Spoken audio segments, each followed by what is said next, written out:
ಒಂದು ಸುದ್ದಿಗಾಗಿ ಜನರು ಸುಮಾರು ತಿಂಗಳಿಂದ ವೆಯ್ಟ್ ಮಾಡ್ತಾ ಇದ್ದಾರೆ. ಅದುವೇ ಕರ್ಣ ಮತ್ತು ನಿಧಿ ಮದುವೆನ ನೋಡೋಕ್ಕೆ.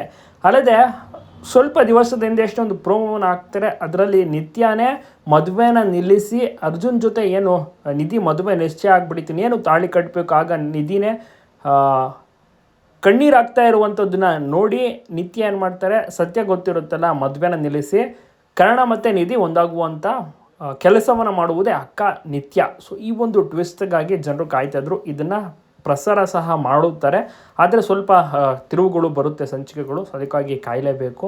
ಇವತ್ತಿಲ್ಲ ನಾಳೆ ಖಂಡಿತವಾಗಿಯೂ ಕೂಡ ಕರ್ಣ ಮತ್ತು ನಿಧಿ ಒಂದಾಗ್ತಾರೆ, ಮದುವೆ ಆಗ್ತಾರೆ, ಅದನ್ನೆಲ್ಲ ನೋಡ್ಬೋದು. ಅರ್ಜುನ್ ಎಂಟ್ರಿ ಪಾತ್ರ ಬಂದಿರುವಂಥದ್ದು ಭಾಳಷ್ಟು ಜನರಿಗೂ ಕೂಡ ಕ್ಯೂರಿಯಾಸಿಟಿ ಜಾಸ್ತಿ ಆಗಿದೆ. ಸೊ ಏನಾಗುತ್ತೆ ಅಂತಕ್ಕಂದ್ರೆ ನಿಶ್ಚಿತಾರ್ಥ ಪ್ರೋಮೋ ಕೂಡ ಬಂದಿದ್ದು.